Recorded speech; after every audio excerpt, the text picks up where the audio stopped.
Kia ora everyone, and welcome to another episode of Against the Grain, a little project I'm putting together for the month of Movember to check in and catch up with friends and family and maybe just raise a little bit of awareness around men's mental health. If you haven't checked it out already, you can check out the Mo space where you can donate. I'll leave a link down below as all the YouTubers do these days, and you can click on that, and if you're able to, it'd be greatly appreciated, whatever you can give. Today we will be joined by a audiobook connoisseur, someone I worked with here in Australia, someone I actually have to give credit to for coming up with the name Against the Grain. I didn't mention that in the first one, but it's good friend and fellow fantasy player Jed Goodluck. Should be rubbing my nose at the very start. Hello. A compliment right off the bat. The people listening to this in podcast form will have no idea. Hello. Audiobook connoisseur is interesting. I'm not sure I'm much of a connoisseur, but I've got a lot of experience with them. Well, you taught me a lot, so we'll go with that. Sure. So let's start off by tell us a little about yourself. Sure. So my name is Jed Goodluck. It's spelt how it sounds. I'm 27. I've born and raised in Melbourne, the youngest of three. I've been married for 3, coming up to 4 in not too long years. My wife, Anna, who is sitting in the other room at the moment. We live currently in Blackburn. I don't know how interesting that is to anyone else, but I guess what I do for work is I, like Reese, am an audio engineer by trade. So we used to work, and how we met was working at an audiobook production company. Reese left, and then now I've left as well. And now I actually work for the Salvation Army, working in their media department, doing sound and doing a little bit of video editing as well on some of their actually a lot of their projects. So just wrapped up kind of working on some Christmas things. So if you see or hear, it started already, has it? Video stuff for the Salvos for Christmas. I had a hand in some of that. Well, really in all of that. But anyway, I didn't get to record it because it was all done in Sydney because we've been locked down.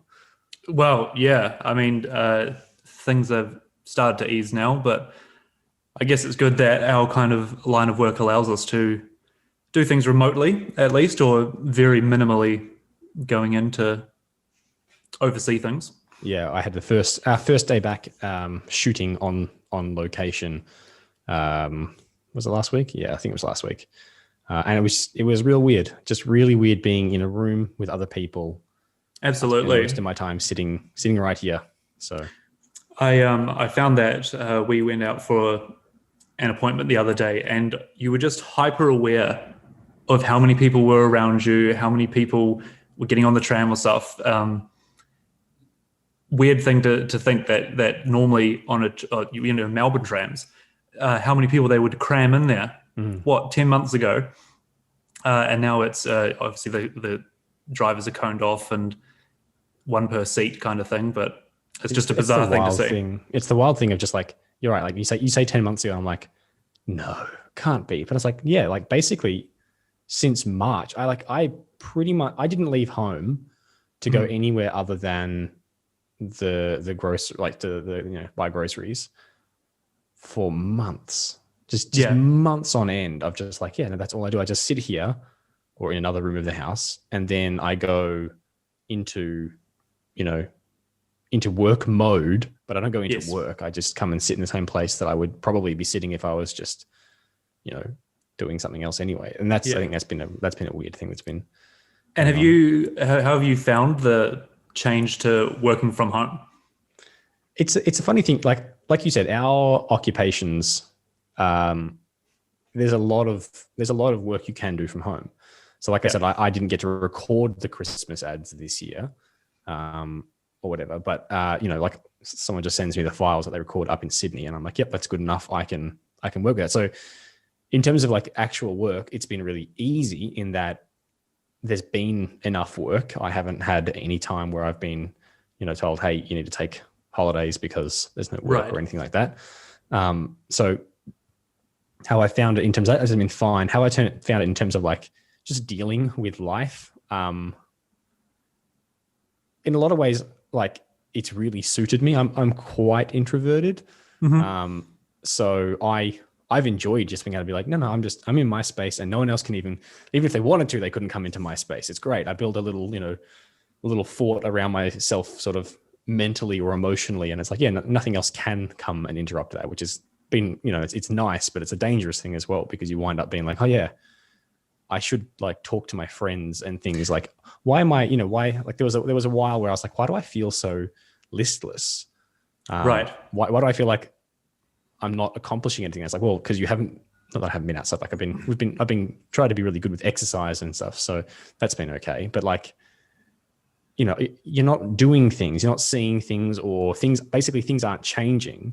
You're just going through the motions of the same thing over and over again.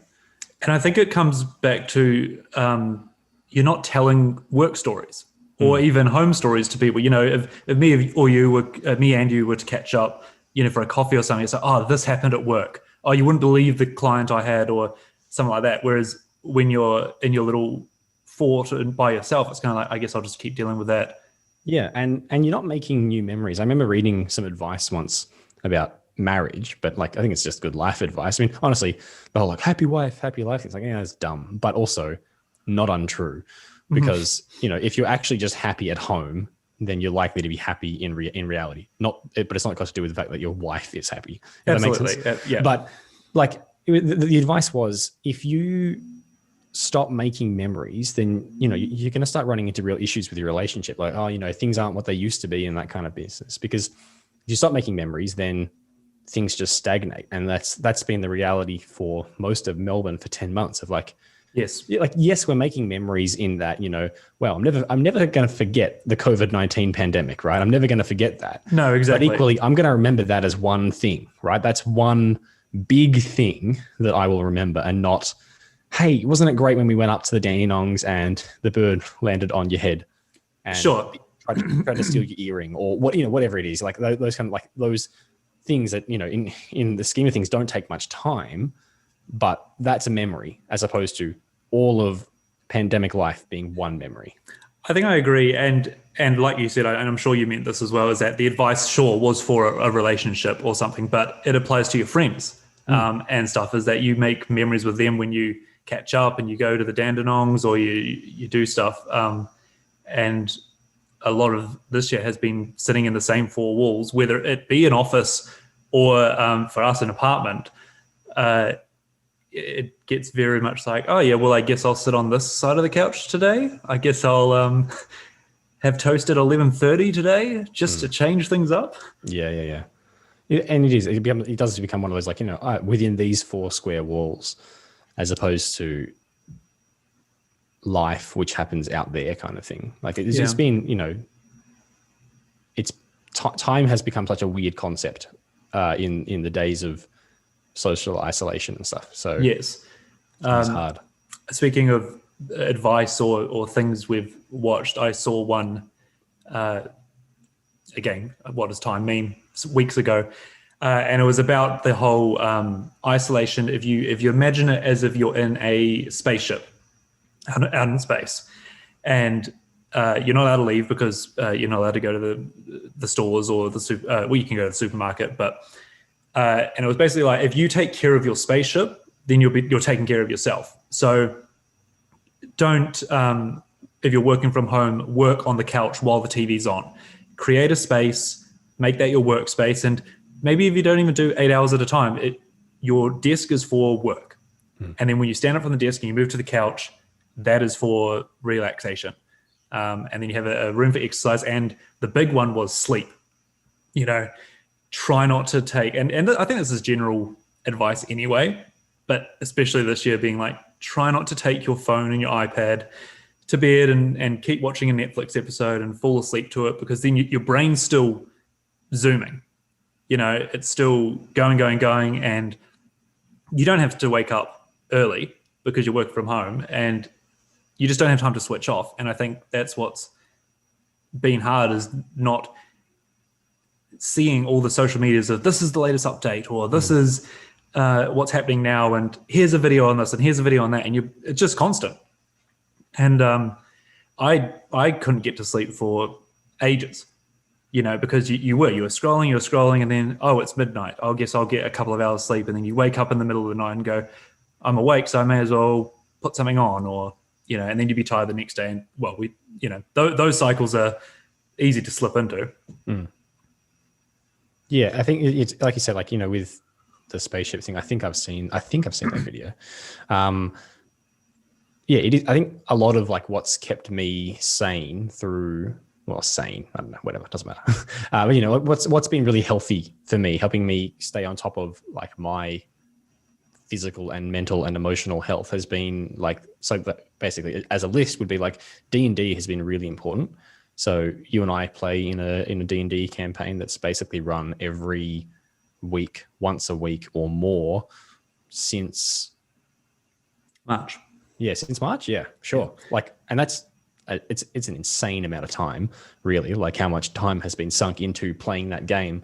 But there's also been times where I've been hey, we're all together. We should just start the game, and then had a few moments where I've been actually, this is my social interaction, especially during the time where we couldn't go out. This is pretty close to the only time I'm really talking to and seeing other people's faces who aren't, my colleagues in a work call or whatever. It's really important to actually just be you know what? It doesn't matter if we talk, if we've scheduled in 3 hours to play this game and we talk, just hang out for an hour. Well, that's really important. But equally, just having that regular, D&D is not for everyone, that's fine. But having the regular, I'm actually seeing and talking to people. Absolutely. And great. I think even if we just stop, excuse me, if we stop on that point to address the fantasy creature in the room, I guess you could say, D&D is Dungeons and Dragons for people that might not be as literate as us cool kids. So cool.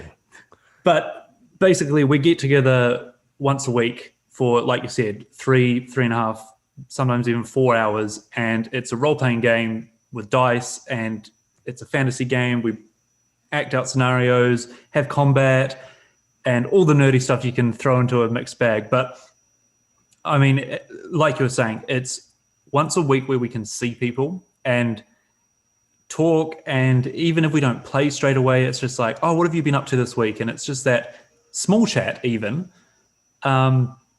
that you don't have at the water cooler at work. You don't have on the tram going in or anything like that anymore. So, and maybe it might put a bit of an awkward spin on things, but you inviting me in to play the game, I'm so thankful. I really am, because you're the one that got me into this D&D's stuff at the start of the year, and I play in the game on Saturday with you guys, and then I also run a game with my brother and some friends back home on Sunday. So kind of takes up the whole weekend, even though a weekend doesn't really mean anything. But it has really helped through some tough weeks. To be honest, tough weeks is I can go, oh, guess what? On Saturday, cool, I get to log on. It's something to look forward to. It's fun. It's, like I said, we're pretending to be other things. You put all the worries away. It's not political. It's not virus-based. It's nothing like that. It's just oh yeah, we're going to go and slay a dragon today. Yeah, I think one of the things about it is that it is something completely else from what you do. I play a wizard. I play a female wizard, and it's yeah, cool. I can't relate to any of that. The only thing that's similar is that we're human, but for yourself, in your character, it's you're not even the same species as your real self. No. So for context, I guess I play basically an elephant man who is a monk. So flipping all over the place, throwing darts, well, when they hit. And but that's what I mean, is it's just I get a put on a voice, you get to do wacky scenarios. And I think I was even talking to you about this the other day, is sure, we're sitting at home at our desk, but for me, it's a mini stage, and I do my performing with improv and theater and stuff like that. And to even have that little bit each week to be I'm just going to be wacky. I'm just going to do something silly, and there's no consequences. There's no person on the other side going, oh, that's a bit weird, or that's a really weird voice you just did there. Everyone laughs at it, or they get on board and they do the same voice back, And no, it's been a real lifesaver. Yeah, I guess it's a point I want to come back to later, but talking about getting you in on that game and about that. But yeah, to continue on with the list of just things that have been really good is that's been socially, that's been what's kept me going socially. But then, emotionally, I mean, I'm married, so I have a wife with whom, we share what's going good, what's not going good, all that kind of business. And something that we've been doing. So, it's all different strokes for different folks kind of thing. You're like, hey, don't bring your phone in to the bedroom or whatever.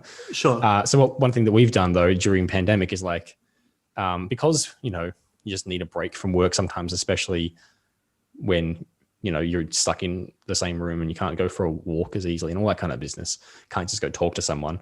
So what we do is through the day, if we see something that we think is funny, we will save it and we'll share it with each other before bed. So we have a time which we go let's share the funny things that we found today. And so we just basically, Anna goes and then I go and we're just here's the stuff on my phone or on my iPad or whatever it is. Here's the things that I thought were funny, and we just share them and we just have a laugh. And it's just it's, as you said, it's a no.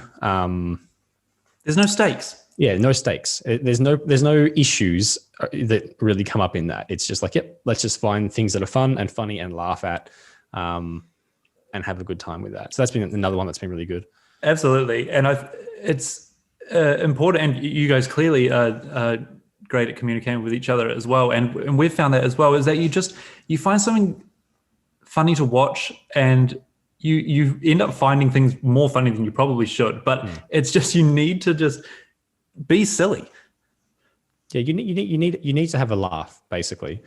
So I think if you don't laugh, you'll cry kind of idea. And it's because lockdown is weird. Really, the whole thing has been absolutely wild. This is not a thing that I ever thought was going to happen ever. It's not even oh wow, this happens in other places. No, the whole world getting locked down. That's a fantasy novel. That's science fiction. Yeah, and I've mentioned it before, and no one knows how to deal with it. And sure, there were all the initiative things to go for on the first lockdown, but the second time it swung around, it's kind of okay, how do I process this?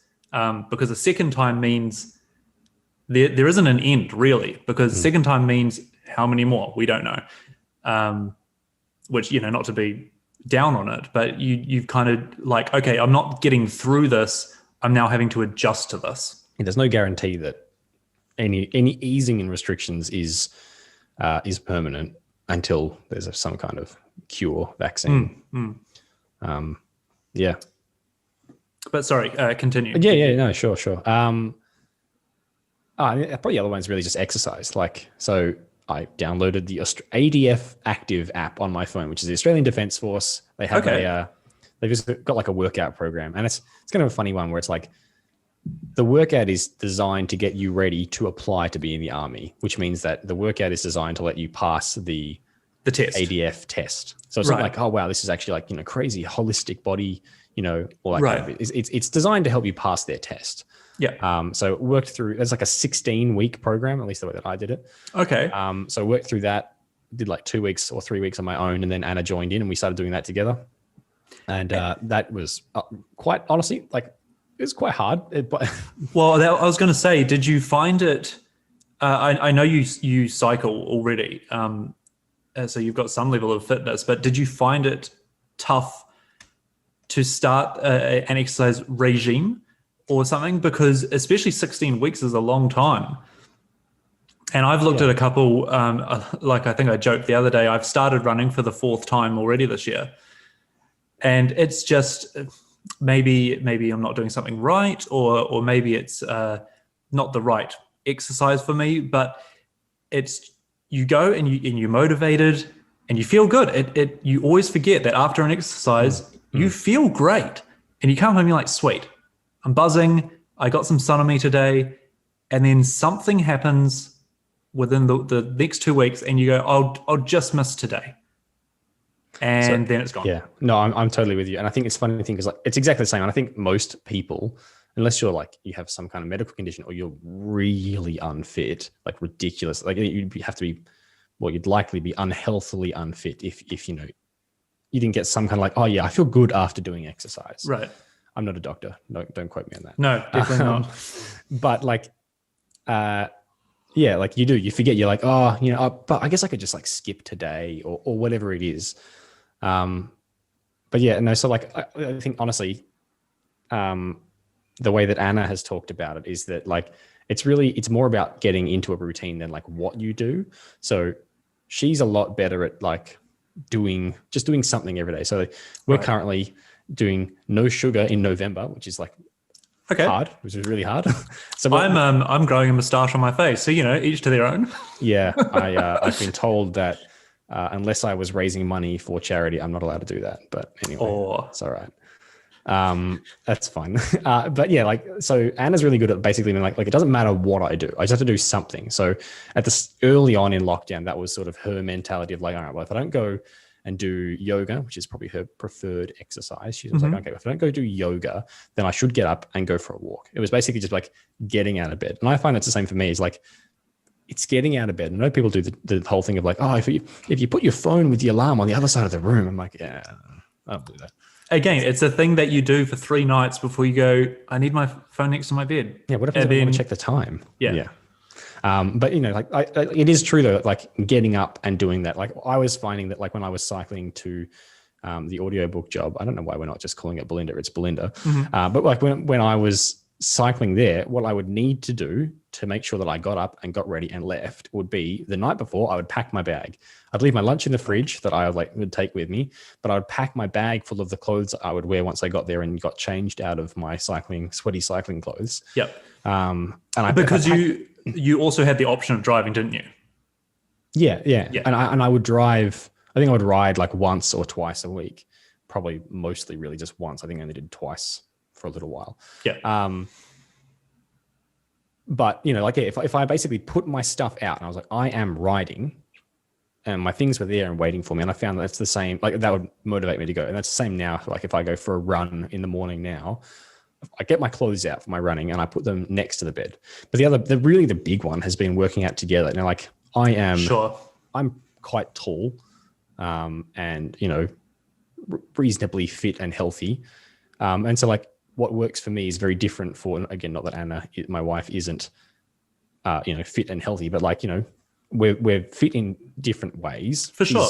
She's got much, much, much stronger core than me, but my cardio is a lot better than hers. Right. So working out together is weird because it's like, oh, I find this bit easy and you find this bit really hard. But working out together has been really good for us because it's, excuse me, it's like, there's an accountability, you know, that like, oh, I don't want to get up this morning, but like we both talked about it. Once we finished that program, we kind of just did our own separate things.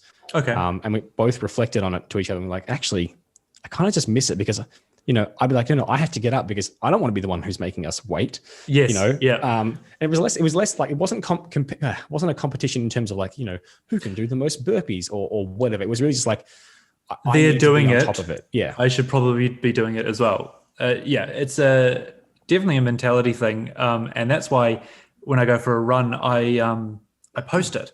I use the running apps and I post it. It's not even for anyone except that if I don't post it in a day, I'm like, oh, will people notice that I haven't posted one today? And it's all in your head. But then you end up, you put your shoes on and you go out. And it's working so far this time around. So I think that's the thing about any exercise is like, it's really about consistency. Yes. You know, like find something you like doing. If you just like going for like bushwalks and be like, yeah, I actually just like looking at birds. Well, yeah, buy a cheapo set of binoculars and drive yourself somewhere and go for a walk and spot some birds. Like whatever it is that you like, you know, don't do exercise you hate, but it's about the consistency. I think that's very important because, and it kind of ties in with the whole, you don't have to have achieved something this year because you were home all year. I've been really enjoying going for walks and listening to podcasts. And, you know, they might be an hour long or 40 minutes long or something. And so you'll work out the route and go out and there's no rush. I'm not trying to sprint, but I'll try and keep pace so my heart rate's up kind of thing. But, I'm not listening to motivational music or something like that. I'm just listening to some guys talk about something or a historical podcast or something like that. And it's just like you get home, you've got the sun, you've got the walk, and you've maybe learned something or got some entertainment that isn't looking at a screen.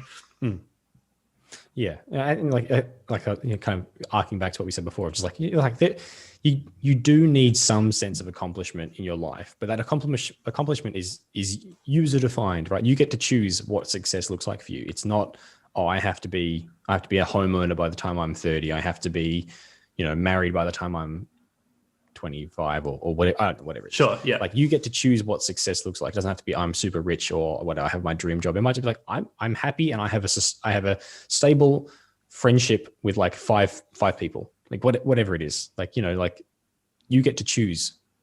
Basically, the whole thing of like you get to choose happiness, and like you would know that I close to loathe self-help books from my days recording them in audiobook world, because they're all the same 5 points and they're all genuinely like super basic points that if you were like, gee, what would be good? That would be good. Yeah. But like, there's a reason they all say the same things, which is that like, they are genuinely true. Like, like you get to choose if you're happy in general. Like, I think there's always circumstances around you, but you do have a choice into, influencing how you feel. For sure. I think they all say the same thing because they are all based in truths. And the catch is that you have to tell yourself that truth.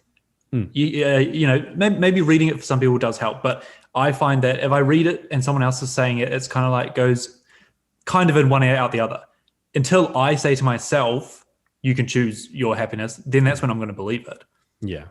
And just coming back to your point of success is what you make it yourself. This year kind of is not proof to it, but if you really wanted to go on that holiday, but you keep putting it off, and then this year no one's allowed to leave their house, it's kind of like why not just take that holiday, or why not hang with your friends, or whatever you want to do, go and do it, because you never know when a pandemic is going to hit the planet. Like, people get so caught up in like what other people, and I definitely do. So it's not one of those like, I'm so much better than others. But like, people get caught up in, oh man, but what would other people think if they knew that I'm super into like whatever, like D&D, which honestly, like as far as nerdy things go, it seems to be becoming more and more popular as the days go on. So it doesn't really, like, it's a very easy thing to be like, oh, I'm into D&D. It's like, whatever. I love playing board games and I love D&D and I love cycling. It's like, whatever it is that you're really into, enjoy that thing because you enjoy it, and don't let society or other people tell you that you shouldn't like something that you like. I mean, just there are limits to things that you should or shouldn't do, but like growing a moustache on your face, and then wearing a trench coat and hanging out at playgrounds, maybe. There are limits on things you should do, right?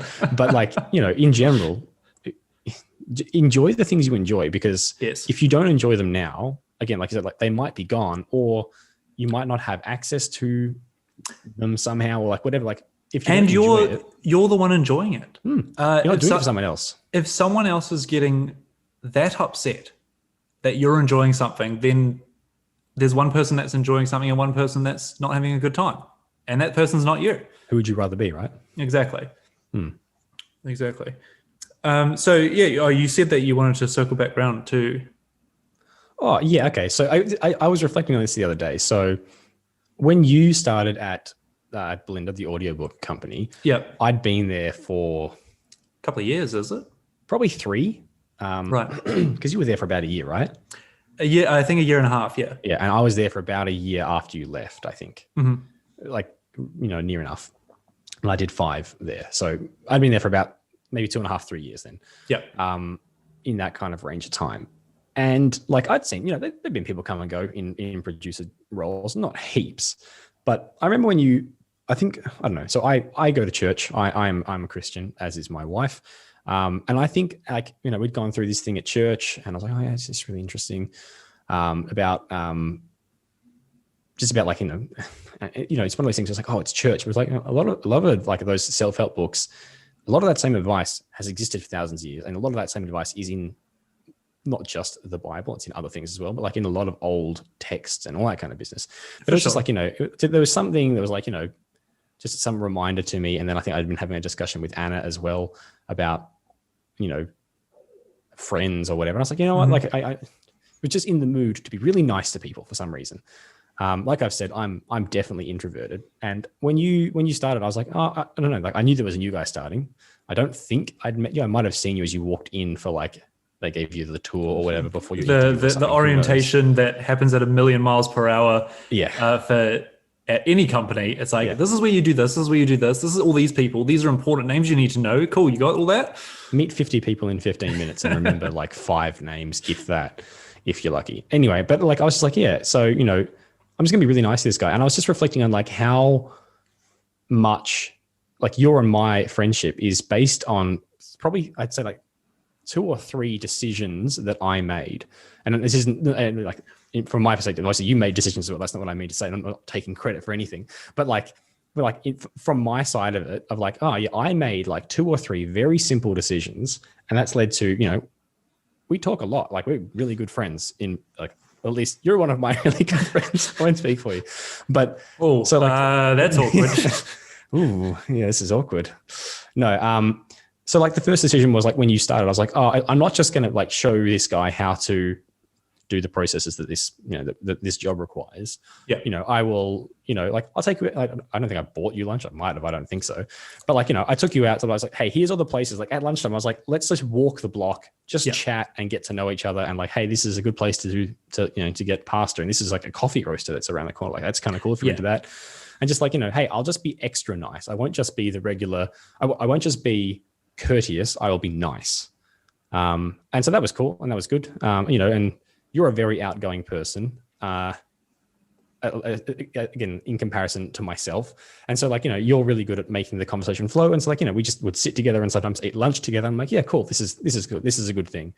And then I don't know, somehow D&D came up. I don't really know how that happened. Or board games, or one of the two, and one of the other ones led into the other. But like we played some board games at lunchtime, like at the single table that you could eat lunch at that place.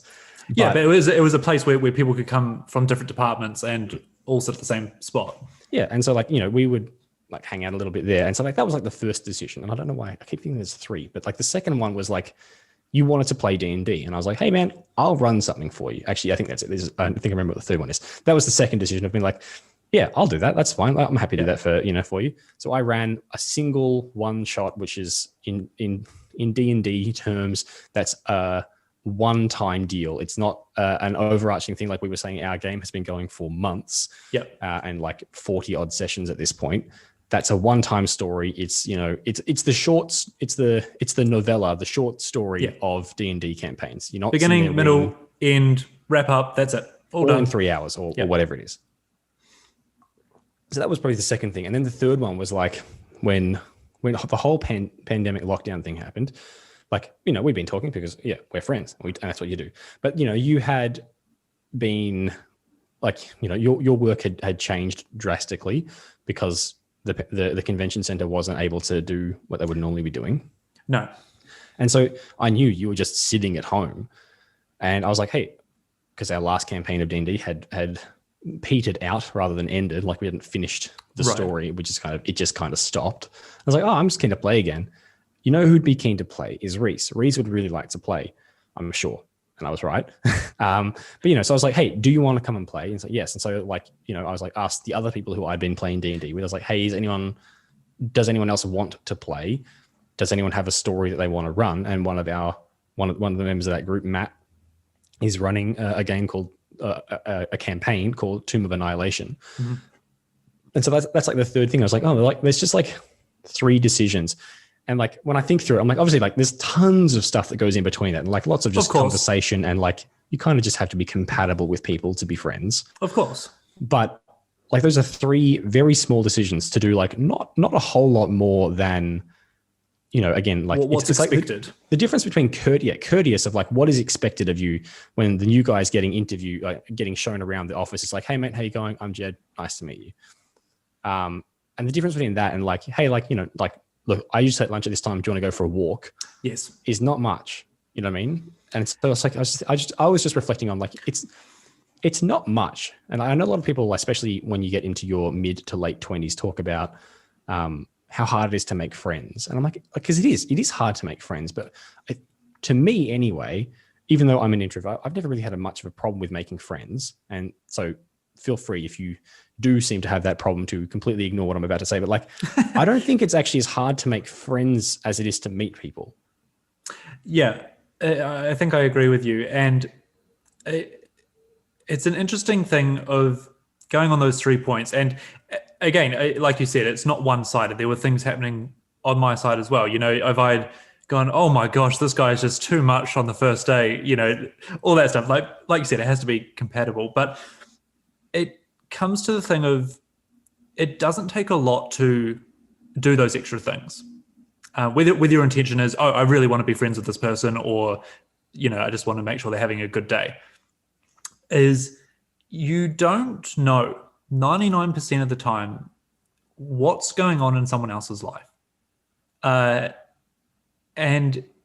that extra lunch could have been the difference between, I'm really nervous about this new job and everything. Oh, they have lunch together. Okay. And then the nerves just settle. Or, for example, like you said, we are already friends, so we talk. And so when work dried up at the start of the year because of the pandemic, the thought occurred to you, oh, maybe I should invite him to this game. But on my side of the screen, I guess you could say, is I was sitting around at home thinking, well, I don't want to call this person because they've probably got work, and I don't want to text this person because I texted them yesterday. And, it's within four walls, your mind starts playing with yourself. And to just see hey, we're going to start a game. Do you want to join? Like, I jumped at it.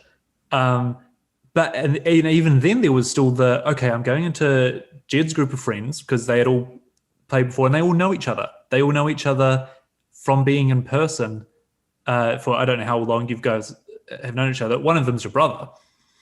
But, I'm coming to this group. I still haven't met anyone in person because we play online safely, as all the guidelines say. But I still haven't met any of the group in person.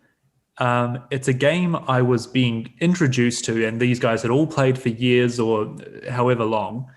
And it was intimidating, very intimidating. But 2 weeks in, and I was like, they don't care. They are all here to have fun. And it's a game, and that's what games should be. But as soon as that clicked, it was like, this is great. This is fantastic. And here we are, 10 months later, playing the same game. Which is crazy. But I think honestly, like, it all, like, a lot of what we're saying, and I'm just trying to be aware of, like, oh yeah, we're like, we're talking about mental health, and like, but like, so much of it is like, it is 90% of like the whole, like, one of the quotes or whatever is like, 90% of life is showing up, and it's like, it's not. It's like, it's probably like 50% of life, but it is showing up to things. Like, hey, your friend's like, hey, like, we're gonna go see the movies. Do you want to come? And you're like, no, I think I'll skip this one. And the next time, like, oh yeah, no, I don't want to come or whatever. Well, they're going to stop inviting you because. Yeah. And again, neither of us are qualified doctors or anything. No. So we'll be very aware of that. But do take those days that you don't want to hang out to yourself if you need it, because I think that's been important this year as well, is I don't want another Friday night drinks on a screen where I see 6 boxes of people drinking. I just need to read a book. I just need to have some time for myself. And it applies in when things go back to normal as well. As if you need time for yourself, then definitely. Yeah, no, I think it's a really good point, because like, I think you're right. Like, what I was saying is starting to sound a lot more like, yeah, you guys should just always say yes to everything. And that's certainly not what I mean. But like, well, I guess what I was trying to say is like, when you like kind of like what we're saying, if you want to do something, then just do it. Like, if you're like, hey, I'd love to go hiking. Do it for yourself. Just go do it. Yeah. Just do it because you want to do it. And like, if it sucks, man, that sucked. I'm not doing that again. Yeah. But if it's great, you're like, fantastic. New hobby, or maybe new friends, or like just new experiences. Like, making memories is so good for you and healthy. Absolutely. And those memories, they do not have to be with other people.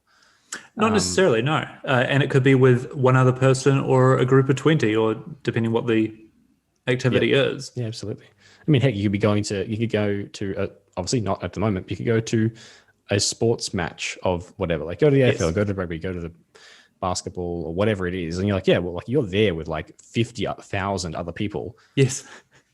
So like technically you're making memory with 50,000 people, but like really, like, if you go to the footy with a mate, well, you've got that memory, and that's two of you there doing a thing that you might not normally do. And that's just cool. So I think, like, kind of going back to what you were saying of like, take the days you need to not do things. I'm big on that. Like, I'm kind of like going right back to the start of like, that fort I build around myself of just like, oh no, I don't want to have to deal with this and that and the other. Like, that can be really unhealthy as well. Because sometimes I do the same thing with my emotions of like, I don't want to have to deal with feeling things. And so I will close myself down emotionally from things. And that's really unhealthy. And so, like talking to Anna about that stuff has been really helpful. And like talking to friends about that has been really helpful. So like, that's a really unhealthy way of dealing with things as well. But like, it's really important to find what your balance is, I would say. Again, not a doctor, but like your balance of what can I manage in terms of hanging out with people. And so at the moment, like as things are opening back up, not that I'm so crazy popular, but like, everyone is messaging everyone being like, hey, we should go do this. And I'm like, I don't think I'm really ready for the level of, the number of things that I might be getting invited to. I'm going to have to pick and choose. Yes. And so like, like at the moment, I'm like, well, man, if I'm seeing 2 groups of people in a week, that's a lot. Like even before the pandemic, that would be a lot for me. Yeah. And we've gotten used to going out as bad as a kind of mindset. And you're right. Of course, people want to see each other. But group A wants to see you, and group B and group C, but they don't know each other. Yes. So they don't know that you're all getting this, again, not Mr. Popular, but all these different groups want to see all these different people, and it can be a little bit overwhelming. Some people thrive on that, but sure. Yeah. But just on something you said before, so if things do get, I don't know, emotionally bad, or not even bad, but draining, or even just getting worn out, do you have a way of dealing with stuff, or do you think that there's ways you'd like to deal with stuff or something? Or I think, I guess I'll probably just wind up saying a bunch of things rather than having cohesive points to say on this. One of them is that like, it's really easy to be big and boisterous and loud and like proud or whatever on the internet. And so like, when someone's like, oh, someone said this, you're like, well, that's just dumb. You should do it, or whatever it is. Like, and so part of it for me is being aware of like, oh, like, would I even say that in real life? Like, depending on where you get, like, if you're getting upset online, one of the good things about online is you can just walk away from it. Like, for sure, you can't just walk away. Like, if you're having a confrontation with a real human being, talking to them in a relationship that you value, you can't really just walk away with no explanation ever needed. Really, that's probably an unreasonable thing to do or to try and do. But that being said, like, so, if you ask someone like, what's the biggest cause of conflict in your life? Like, if you really think about it, I would wager that for most people, it's other people in some way. It is family, friends, loved ones, mortal enemies, whatever it is, right? It is other people that cause conflict, because we're all different and we all have different ideas, opinions, and values. And so when those things that are important to us are different between people, that causes conflict, right? That brings the friction. And so in my marriage, right, like that is like probably the most important relationship to me, so there is conflict, right? You fight. Of course. It's an unhealthy, you probably have something odd. I would say that something is probably a little bit odd if you never ever fight with someone. like, well, that's not true. If not, Disagree. If there's no conflict, Yeah. because that's been an interesting thing that Anna and I have talked about, of like, conflict to me was like a dirty word of like, conflict is fighting. Right. But conflict isn't fighting. Conflict is just a difference of opinion. Sure. And so that's been part of it. I've been like, oh, right, it's okay. And it's actually really healthy to disagree and then just talk about things. So if I find myself getting overwhelmed, which is, I think, what you were asking, like when things get hard or bad, I think is what you were saying. So like when that kind of happens, it's like, okay, well, conflict is just a form of dialogue. And again, you have control over how that dialogue goes. It doesn't have to be aggressive. You can just talk about things. Yep. But one of the other things is like, sometimes it is just like I said, you can't just walk away, no consequences from another person necessarily, but you can say, look, things are just too heated at the moment. And so I know that for myself, like, I can get fired up over things and get pretty intense or aggressive. And so it's like, yep, no, actually, I need to notice that in myself. I see how I am feeling about whatever this issue is, and I don't want to be like that. So give me 10 minutes or give me 5 minutes. If I just need to come back to it when I've just cooled down a little bit, I'll go get a drink of water, walk around outside or whatever it is, just have a breather and distance myself from it. Basically, it's emotions boiling over. Right. And I think that, like, to really get to the heart of, this whole like men's mental health thing, it's like, well, guys are aggressive in a lot of ways. Like we have a lot of testosterone and a lot of things in our chemical makeup for our brains that not mean that we have to be aggressive, but that we are slightly more predisposed to aggression. And part of that is also through nurture, through like what we see and like, all the toxic masculinity and all that kind of business of like, well, like, being a man is like standing up for things, or, it's okay for a guy to be angry, or really the other side of it is more like, no, it's the woman's job to be soft and compassionate. Like, that's not manly. You shouldn't do that, which is wrong and unhealthy. Again, it's all about, there's a balance. You need to find a healthy balance, and what's healthy for you is probably different from someone else. Yeah. And I think that's the thing is, it is, a lot of these messages are all over the place, as we know. And I think the catch is the wrong word, but the catch is not that we see them, because sure, we can talk about being aware that there's toxic masculinity messages all over the place, but when you're in the heat of the argument and you demonstrate that, you're still demonstrating it. And I think same as what you were saying before is you really try to be like, okay, I just need 10 minutes. I need 10 minutes to stand outside, or, not put yourself in timeout, but just let the blood unboil. And this is for everyone as well. I think everyone, to be aware that the blood is starting to boil is great.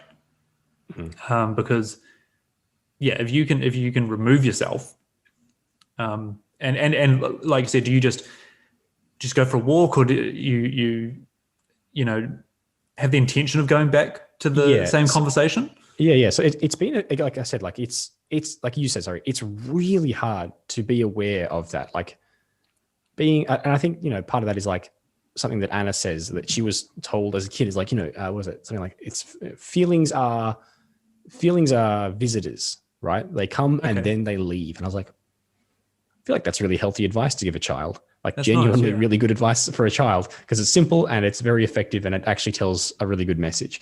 But it's been it's taken a lot of work and a lot of heartache really to get to the point where I'm like, I'm aware now. When I start, that blood starts boiling and I get really upset or angry or aggressive or whatever it is, the emotion starts spilling out. That it's like, I'm aware of that now. I'm aware of what's going on, and I know that that's how I feel, and therefore what I'm saying right now is my emotion, the emotional side of me talking. It's not necessarily the logical side or the side that I want to be. That's not necessarily what's going on. So yeah, I'm a conflict avoider. I don't like having conflict in my life. Like I said, I build a little fort around me where conflict can't touch me. And so that's been another thing that, like, Do you think? I've had to learn. Do you think building that up? I'm very good at putting my head in the sand when things aren't going my way, or again, yeah, I think avoiding the conflict is I will go, no, I don't want to know about it. Do you think that stops like proper discussions happening about whatever's upsetting you, or like let's stay away from something that makes you angry to what if something was more sad, or emotionally draining, or even if it was a day at work that it just took it out of you. Do you think that fort stops people from saying like, hey man, is everything all good? I think it does. I think in a lot of ways it's like, I don't know, to use an analogy, because that's a good way of conveying meaning. My brother one time got a filling on a tooth, but he hadn't had all of the whatever, like the rot or whatever, or Sure. Basically there was some food underneath the filling kind of thing. And it's like, yeah, well, it's covered up, nothing can get in. Problem is, what was under there was festering, and Right. like, I think he wound up having I don't know, I don't think he had the tooth removed. I think they just managed to fix it or something like that. But For the analogy, we can make it work our way. yeah, we can, for the analogy, but basically the idea of like, well, like if you, it's like bottling your emotions up. It's like if you just box things in and you don't ever deal with them, well, of course, when you get upset, it blows up because it's under pressure already. It is already really bad. And so do I think that the fort, I think what the fort has, I don't know. It's a funny way. We'll keep it. Sure. Yeah. We'll keep using the fort. That's fine. The pillow fort that I build around myself, it's probably not inaccurate. It cushions the blows, right? I think it stops me from being emotionally available, right? Both giving and taking. Where it's like, no, I'm just distancing myself. I just don't want to think about this, because that's what it winds up being for me. It's just like I don't want to think about it. I don't want to think about why I feel this way. I just don't want to feel this way, so I'm going to ignore it. And like, the blood stops boiling, and you get that immediate sense of like, okay, cool. I think I'm all right now. I think I'm calm. But really, like, the problem is there. Like, yeah, like, the aggression level or whatever, the emotional level has dropped significantly. Yep. It doesn't go back to 0. It goes back to 50 out of 100 or whatever. Like it doesn't go away. You're still, the emotions, instead of actually being processed and finalized and allowed to leave, has just been kind of squashed down. It's like jumping on a bin when it's too full, right? It's like, you can squeeze more in there, but like at some point that bin is full and you've got to empty it. Yep. Yeah. So nice. I think so. I think it has been, I think there's good and bad to that. Like, again, like everything is a balance. You got to find the healthy balance of what, and what does health mean to you? But like, if you were just like, no, I need to process every feeling, like we'd never do anything because you spend all the time thinking about stuff. But also you do need to actually process your emotions. And I think that's a thing, again, coming back to the whole, is it men's mental health? Like I don't know.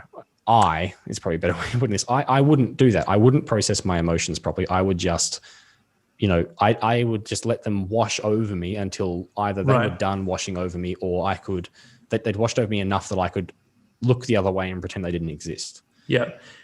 Yeah. But if you, I guess, just a way to word it, is there anyone that you would go to, be it male or female, friend or family? You don't name people, but do you have people that you can go, hey, look, I've got this on my mind. Can I just rant? And then you don't have to help. You don't have to come back with a solution. It's just like, I just feel fine telling you this. Yeah, and I do, and I think that's really important. So the first would be Anna, my wife. Like, got married for a reason. We get along really well. And like, we often joke to each other. It's like, there's things that we talk to each other about. Like I wouldn't be comfortable saying, at least not saying in the way that I'm saying to you. Absolutely. I wouldn't say that. I wouldn't say it that way anyway to someone else. So yes. And then like the person who was my best man, I remember there was one time that I don't even know what it was, but I was just really upset. And this is like maybe a year and a half ago. Mm-hmm. And like we hadn't talked for a little while, like, you know, and I sent him a message. I was like, man, I'm really not doing well. Can we just like, I don't know, can we talk? And he's like, just sent me a message back. I was like, I'll be there. Like, I'll be there in like 10 minutes or whatever it was. That's and brilliant. I wasn't expecting him to come over. I was just like, hey, can I just talk to you on the phone or something like that? But like someone just being like, yeah, like I really value you. And I care about how you feel. Like, let me come over. Let's talk about how you're going, because it's important. So like, yeah, there are people like that for me. And I think it is invaluable. And like, Absolutely. yeah, like there's people that you are friends with that you're like, yeah, we don't have that kind of friendship. But it's like, find people, find family, find friends that you do feel, and also just put yourself out there a little bit. Yes, I think I was just about to say, you'll find that a lot more people will be ready to just sit there and listen. And like, it's your own mind that plays with you. It happens to me as well. You know, you and ah about it, and you know, similar situation. You know, I'd say to a mate, I'd say, look, can we just not even go to the pub or go get drinks? Like, can we just go somewhere and chat or a phone call or something? And every time it's been, yeah, absolutely. You know, let me just finish up this, or let me just do this, and they're there straight away. So I think that's brilliant. That, and it's like what you said before.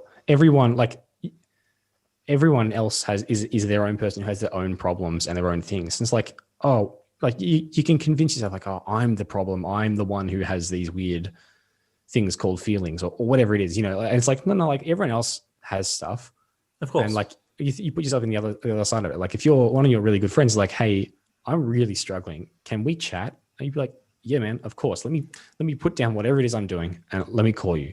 Or like, hey, I'm driving. Give me 10 minutes to find somewhere to pull over. Yeah. Like you would do the same. And so, you know, you'd be there for them. Most likely, I can guarantee they'd be there for you. Yes. And I mean, that's the whole point of having friends, right? Is like friends care about each other. Exactly. Well, I think that is a perfect note to wrap it up on. Thank you heaps for talking, for sharing. I really appreciate you taking the time to do this.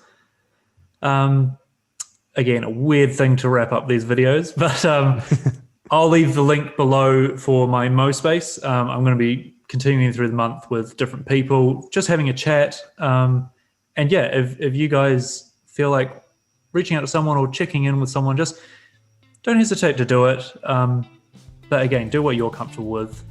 But otherwise, thank you, Jed, for checking in, and stay safe, and we'll catch you sometime.